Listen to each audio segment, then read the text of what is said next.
Hi, and welcome to Electrifying Apartments and why it's key to fixing the Australian economy. So, we're going to have a look at the economic problem first. House prices are rising in Sydney. And if you have a look at the housing affordability scale globally, anything that's at a ratio of 5.1 or over is severely unaffordable. Sydney is at 13.3 on this ratio. Australia has high net immigration, as we can see on this graph here, and rental vacancy rates are falling in all the capital cities across Australia. This means rental costs continue to rise to the point that in Sydney, you have people paying $350 per week to rent a bed on a balcony. Sydney is building a lot of new apartments.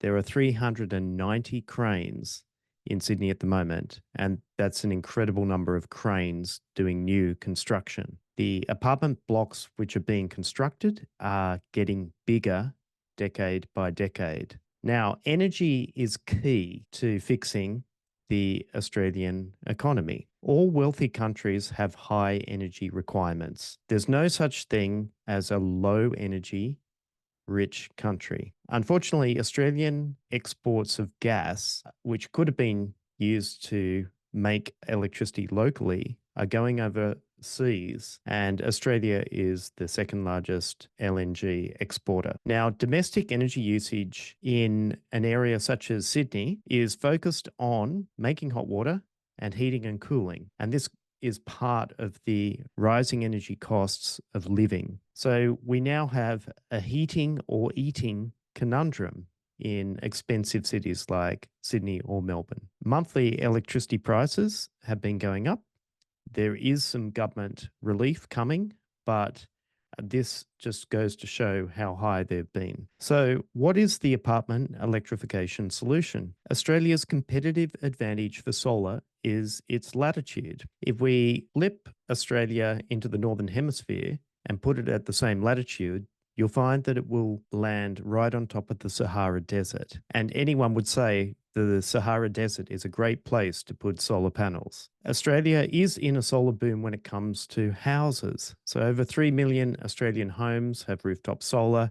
That's the highest per capita install of rooftop solar globally. And rooftop solar now accounts for 11.2% of Australia's electricity supply. Solar costs have dropped 58% in the last 5 years. And that's one of the key reasons that we've had this solar boom. Solar leads to great returns. Generally, it will pay itself back in 3 to 7 years in a city like Sydney, and it will significantly reduce a household energy bill. However, when it moves to apartment buildings, which we're building a lot more of to cater for all the people that are immigrating to Australia, there are many apartment buildings that don't have solar. In fact, probably only 3.3% of the total apartment buildings in Sydney have solar at the moment.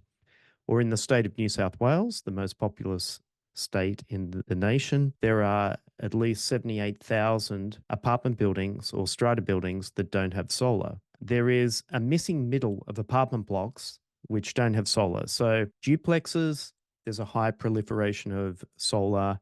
Townhouses, there's a high proliferation of solar. But then as we move through strata apartment buildings with different lot sizes, solar really drops out until we get to really big apartments which have over 100 units in them. Now, for the cost of one nuclear power station, you could install solar on every New South Wales apartment building without solar today, and that would only cost $1.55 billion.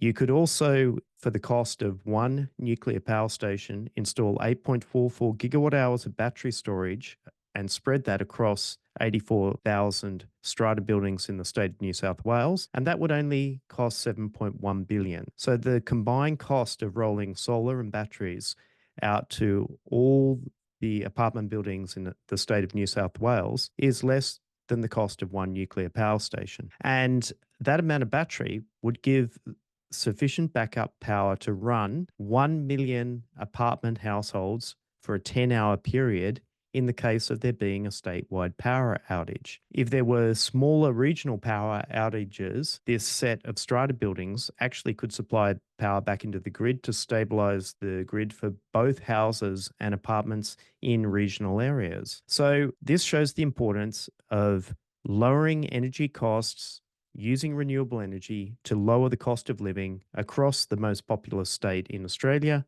and try to fix the economic challenge that we currently have.